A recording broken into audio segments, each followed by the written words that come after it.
Hello and welcome to the 1000 Authors Show. I'm Vicky Quinn Fraser and this is this is my husband Joe. What's the matter, Joe? I'm panicking because I can see myself on the screen as I talk and that just freaks me out while we record podcasts. Okay, there we go. Is that better? Much better, thank you. Jesus. So this morning it's pretty early. We have tea and neither of us is happy with our hair. Yeah. If you're watching this on YouTube, you can probably see why. And if you've seen the picture that I grabbed, then you can probably see why as well. But luckily, I'm going to the hairdresser's tomorrow. Sadly, I went to the hairdresser's a couple of days ago. You see, but it looks great. It's just that something weird is happening with that little curl on your forehead, and then... Well, basically, I've just fallen out of bed and had a quick shower, and here we are recording a podcast. We are, and we've got tea. We're drinking tea, monkey tea, and it's great. Oh. I'm not used to this early morning podcasting awake stuff. Well, so, Joe. Hello. What are you reading today? At the moment, not right now.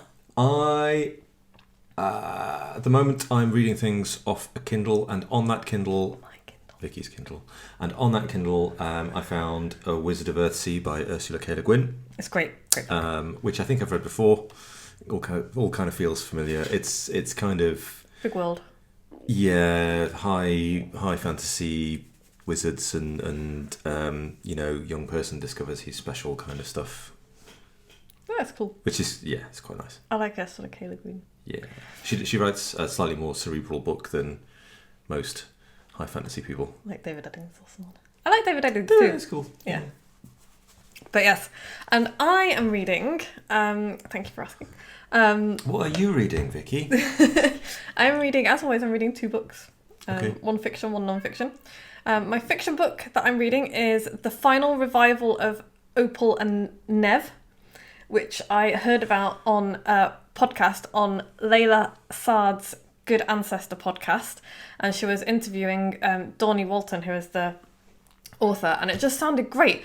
So it's written in a journalistic style, and it's kind of looking back at the career, like at interviews with Opal and Nev, who were kind of punk rockers in the 70s, and Opal is a black woman from the south of the USA, and Nev is a white guy from Birmingham, UK, and how they kind of came together and met, and all of their experiences. It's really good. It's very entertaining, and it's just really cool. It's a good story, and I like anything that gives me an insight into an industry that I don't know that much about, and this is giving me an insight into the music industry. Okay. So, it's really cool.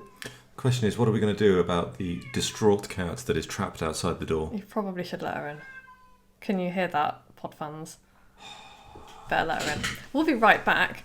While Joe lets whiskey in, I will tell you about the other book that I'm reading, which is called The Elements of Eloquence by Mark Forsyth, and he's quite well known as a wordy dude. Okay. He's written the and I cannot say this. He's written the etymologicon. That's probably not etymologicon. Probably not etymologicon. But I think it should be. He wrote the etymologicon.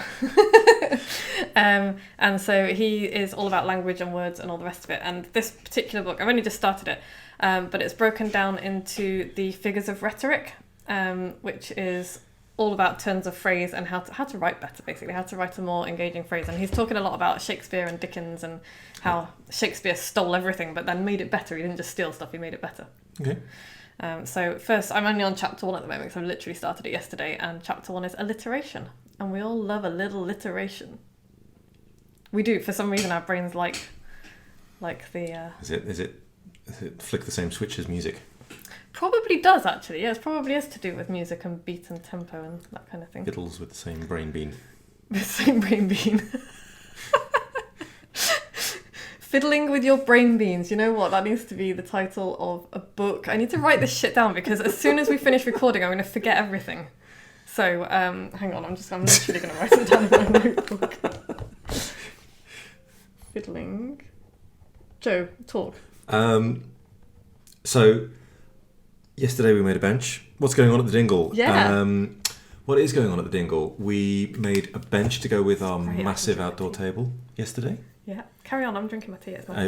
It was very lovely, and it's now an enormous bench to go with our enormous table. Yeah. We're going to lower the table a bit. What else is going on? Oh, we had some red mites with the chickens, so we've completely cleaned them out entirely. We had a fox attack. We had a fox attack. You weren't here. I was not here. Oh my gosh! So I was in my office, and I heard a giant kerfuffle. I mean, the chickens sometimes make kerfuffles anyway. Usually when it's like, I have laid an egg, or just sometimes because they feel like it. Or a sheep is skittling them around or something. Yeah, but this one did not. This one sounded like real.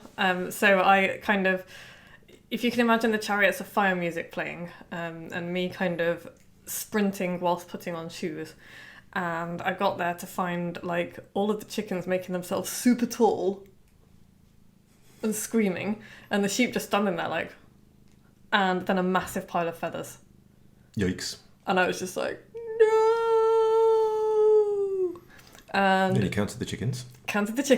There were 8 chickens, which is the number they were supposed to be, and 1 very, very lucky Rita chicken. Oh, so yes.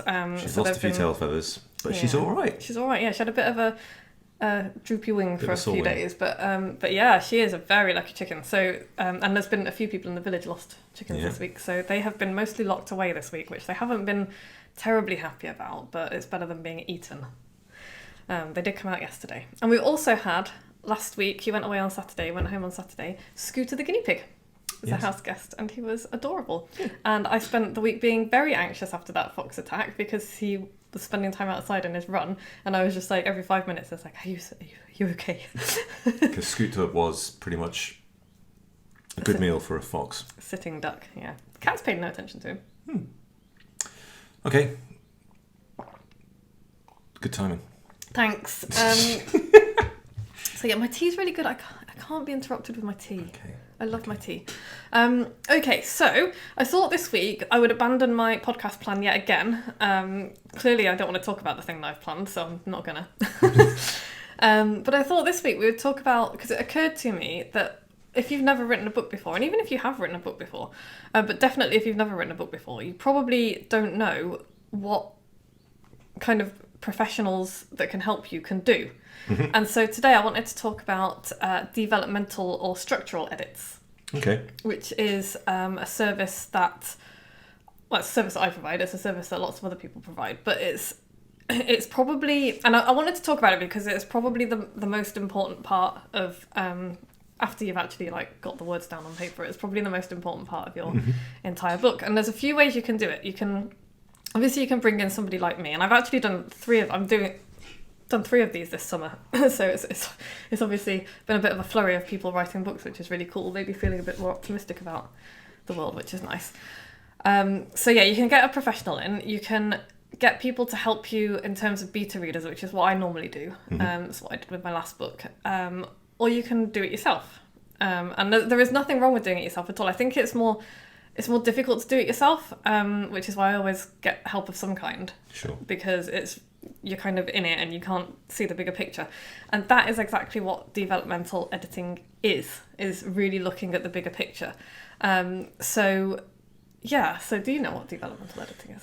So I would assume that if I just want to drink my tea. I can tell. If I sat down to write my book, I would put myself a plan together. You might do, yeah. I would have an idea of kind of where I wanted to go. Mm-hmm.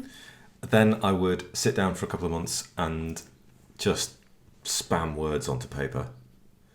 And then I would look at it and go, nah. Yeah, I think that noise pretty much sums up what a lot of people, they don't necessarily make that noise at me, but it's some variation of that noise when they come to me and they're like... Not quite sure what to do next. No, It needs something. No, it's not quite right. What do I do now? And this is it. And it's like, that is perfectly normal. It's like you have... And also there's an element of, I've just written like 40,000 words or however many words you've written, which is a fantastic undertaking. Mm-hmm. And then you're like, oh my God, there's so much more work left to do. And it can feel a little bit soul destroying. Yeah.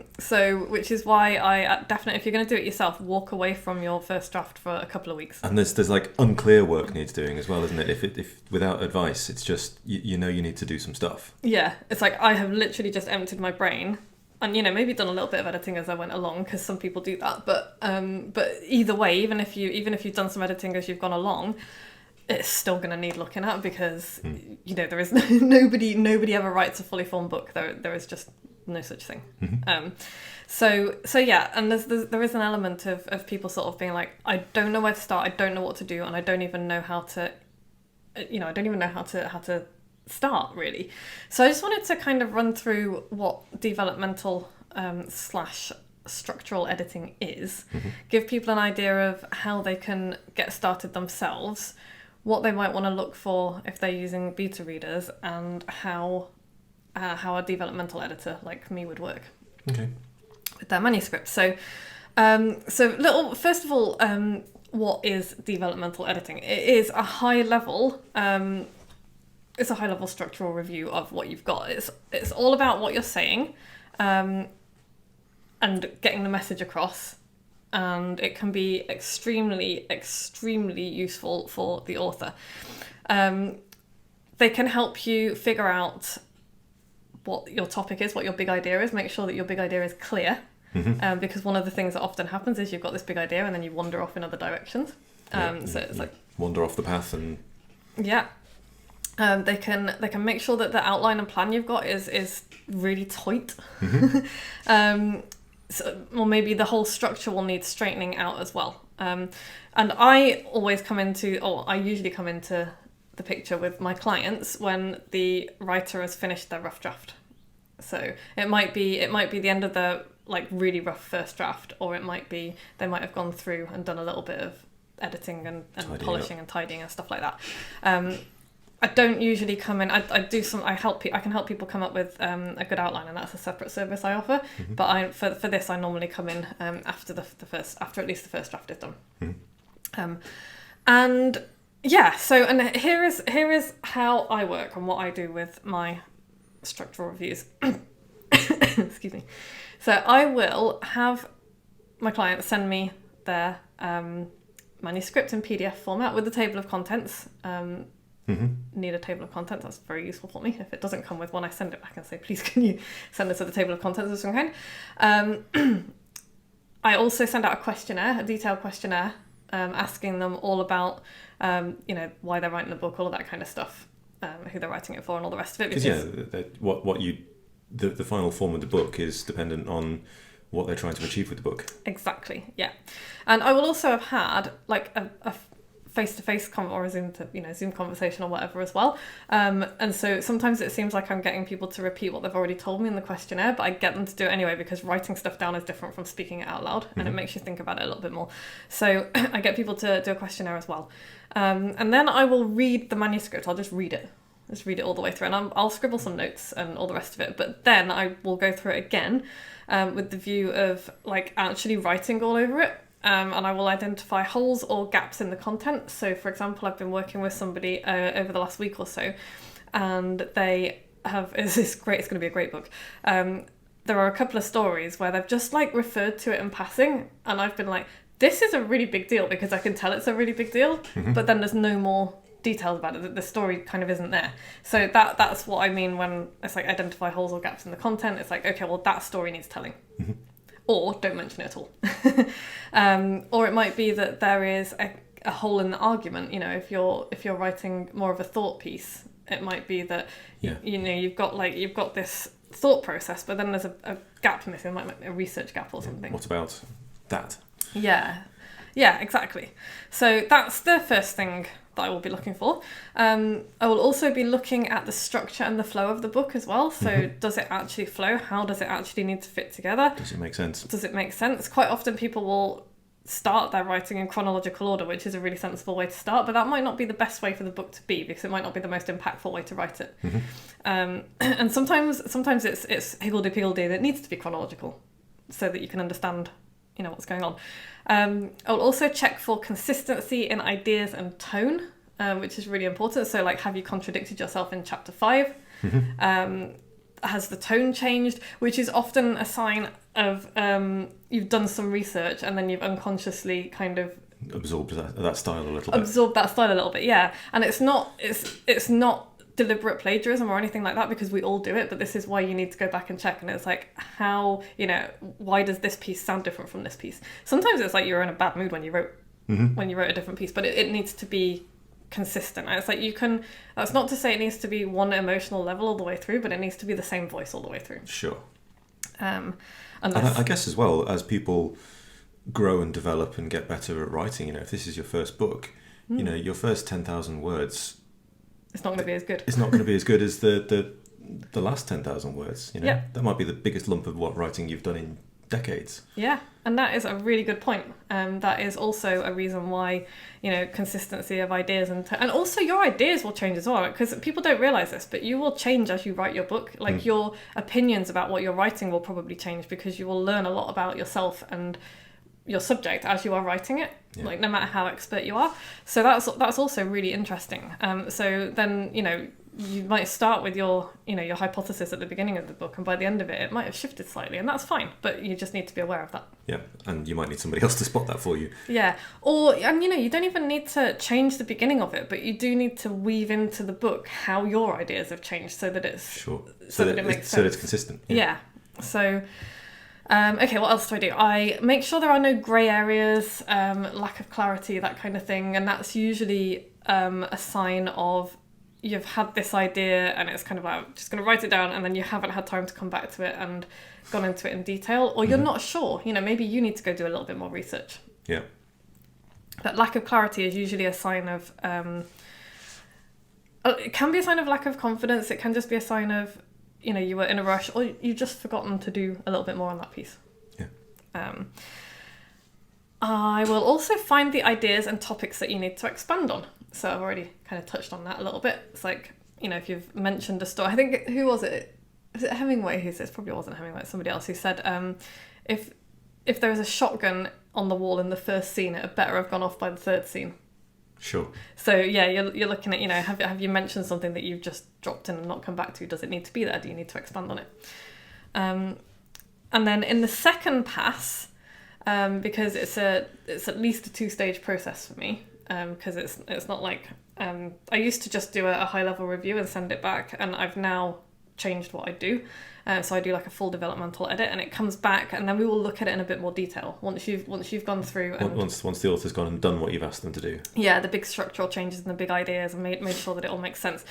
Then we come back and we have a look at sentence syntax and sentence structure and tone, and just generally improving the writing, like making the writing better, and just making it better. And I don't do proofreading, because that is a skill in and of itself, because by the time I get to the end of this process, I will be too close to the damn thing as well, so you really need to get a proofreader involved. Maybe a line editor as well, which is something different, and we'll talk about that in another podcast episode. But yeah, this is about the big picture and taking your kind of raw mishmash of words and turning it into something that is, tight and structured and really, a really great book. Does that make sense? And it's also a collaborative process as well. So I don't just take it off you and do it all. That's not my role. I mean, there are people out there who will do that. I don't do that. It's not something that I enjoy. I really enjoy helping people improve. For me, this is as much about improving you as a writer as it is about creating a great book. And so that's why I don't take books off people, edit them and give them back, because that's... Here's your finished article. Yeah, that for me is not as exciting. Sure. And I don't think it does. I mean, there are some people, it's like if you're not interested in improving your writing, and I can't imagine many people wouldn't be, but if that's not one of your goals, then there are people out there who will do an amazing job of editing your book in your voice, and that'll be great. But I think the people that I want to work with, they're usually interested in doing more than one book. They're interested in becoming better writers and communicators. Sure. And so that's why I do it like this. So it's a real collaborative process. It's like, I'm going to help you see where your ideas aren't perhaps as clear as they could be, where you might have wandered off on a tangent, where you don't need to, and where you can just become a better writer and improve your writing and your communication skills, and make your book more saleable as well. So yeah, it can be quite a challenging process, I think, because there are going to be parts of the book that people are like, I really like this part, and I'm like, I think that needs to come out. Yeah. And that doesn't mean you need to destroy it, use it somewhere else. but maybe it just doesn't have... Goes in your next book, or it's blogs or emails or whatever. Exactly. So that's how my structural / developmental edits work. And I do, by the way, have space for another one in October. So if you are nearing the end of your first draft and you're like, I don't know what to do, then get in touch. Cool. Because I have a space. I can do one of these every 6 to 8 weeks. And I will have finished one in August, so end of August. And I love doing them, they're really good fun. Okay, so you can also, you can work with somebody like me, or you can get beta readers, and they will help you to do a similar thing. It will not be that kind of comprehensive thing, but what... won't be quite so coherent, perhaps. No, but what it will be, and this is what I do, we've talked about beta readers in a past episode that I will get somebody to link to in the show notes who knows where it is, because I don't know. Who the hell knows? It's probably a long way back. But yeah, so what I normally do is I will write my first draft, I will edit it, because nobody wants to see my shitty first draft, and I will send it out to a group of people who have volunteered to read it for me and come back with their thoughts. And when I did that with How the Hell Do You Write a Book, that was incredibly valuable because I ended up switching the whole structure of the thing. So a couple of people came back and said, actually for me writing the book starts way before that, and so I'd kind of started with the outline and then put the mindset stuff later, and right. I ended up starting with the mindset stuff and kind of, getting the prep work done. So that was really, really useful. I ended up adding a couple of extra chapters. I took one out because people were like, this feels like too much. So yeah, it was really, really useful. So they'll come back and you'll get all sorts of different opinions from people. And you have to remember that they are just opinions. Some of them will be absolutely worth taking on board and doing. Others, you can discard them. You can say thank you very much. But it's your book, and if you're like, and that's the same for people with my developmental edit as well. It's like you might not, you might not agree with everything that I say. That's up to you. You're the client. It's your book. Sometimes they're right. It's cool. And like, there's an example of that from just recently. So I had made a couple of suggestions, and the writer came back and said, oh, actually, this is why I put it in, da da da da da. And when she explained it further, I was like, cool, that makes perfect sense. Do it like that. Because it was that, because if you don't have enough information about, then that's what it's like, that's part of what I do, is like that identifying holes and gaps. But yeah, that process then pushes the writer let them know that there was something that it wasn't quite right. Wasn't clear. Yeah, and this is why I love doing that, because it's like, it's not me telling somebody what to do and how to do it, although there is an element of that. It's more pushing the writer to think about how they've written it, why they want it to be this way, what's missing, and then, they might come back and say, actually, this is here because of this. And it's like, great, well, we're going to do this to make it fit or make it better. Mm-hmm.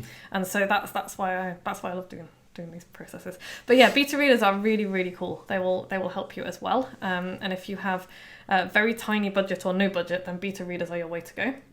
And if you want to do it yourself, then my top tips are number 1, make some kind of a chronological timeline, even if your book isn't going to be written chronologically. And I've just got somebody to do this. Especially if your book is a book of personal essays that are fitting in somehow to a memoir style, mm-hmm. make some kind of a chronological timeline so that you know where everything fits. And then have a think about, and you can just you can print stuff off and use post-it notes and do and you move stuff around. But that's a good place to start. Red wall and pins. Red wall and pins, yeah, like you're solving a murder investigation. Yeah. Second thing that I recommend that you do is revisit your outline, because a lot of the time people will make an outline at the beginning or near the beginning and then they'll forget about it. You need to revisit your outline and check that it hasn't changed, and it will have changed for sure. And then you need to have a look and see what you've got. How does that relate to the outline that I've got? How does it need to change? What makes sense? What needs to move? So that's where you're looking at the higher level structure. Being the expert that I am, I think there's a thing you need to do before that. Oh, go on. Before any of that, I think you need to put the book down and gain a bit of space. Oh yeah, absolutely. Because if you go straight from writing the thing to reviewing your writing, you're going to be in the same mindset. You're going to feel the same way. You're going to have the same thoughts. And I think you need to get a bit of space. and come back to it with a fresh brain. Yeah, I recommend actually putting it in a drawer or whatever and walking away from it for at least 2 weeks. Just don't think about it, because you'll be churning it over in your head anyway, subconsciously. But yeah, just walk away from it and do something else, because apart from anything else, you'll probably be sick of the sight of it by then anyway. And that's no frame of mind to start editing in, because you won't do a very good job. So yeah, walk away from it. Then do the timeline, and then do... what did I say? Oh my god. It's because you just pointed at your watch and told me to hurry up. No, we're just going on a bit now. Getting on for half an hour. I don't know. Oh my god. So yeah, timeline. Go back to your outline. Revisit your outline, make sure it all fits. And then go through and look at how your ideas and structure flows. Go back to where your reader starts, where you're taking them, and where you need to stop along the way. And that is a really good place for you to start with your developmental edit. Cool. Yeah. And if you would like my eyeballs on your draft and you want to work with me, I would love to have a chat with you. And you can book a free call with me. There's a link in the show notes to have a chat, or you can email me, vicky@vickyfraser.com, and we will have a chat about your book and what I can maybe do for you. Cool. Yeah. Right then. Thank you very much for listening, everyone. This is episode 33, but I don't know. I'm going to have a look actually. What episode are we on? Oh my goodness. I have no idea. Podcasts. We are on episode 269. Can you believe it? That is a lot of podcasts. 269. You know what? I was thinking the other day, I was like, I don't know how many more of these I can do. And then I thought, no, because we haven't actually talked in detail about the parts of writing before. So there's at least a little mini-series on that. And then I'll rethink it. Okay. Right. Thank you for listening, everyone. If you've enjoyed this podcast episode, please go and rate us and review us. 5 stars. Share us with your friends. Subscribe to us wherever you get your podcast from. That would be amazing. And write and tell us how you're getting on. Have you got any questions? Listener questions. We would love to answer your questions. What topics would you like us to cover on this podcast? Tell us. Absolutely. Because I'm running out of ideas. I'm not really. Yeah, and that's that. We're going to be back same time next week, probably. Probably. Maybe. More or less. And I'm now going to go and make more tea. Excellent. Yeah. Thank you so much, everyone. Thank you to Podfly for, as usual, doing a wonderful job editing. And thank you to Harriet, my beautiful assistant, for making my life much easier. Hi, Harriet. And for sorting out all of the gubbins that goes with this podcast. Lovely. Yeah, and thank you to you. And thank you to Whiskey, who has been very helpful this morning. Yes. And yeah. Bye! Bye!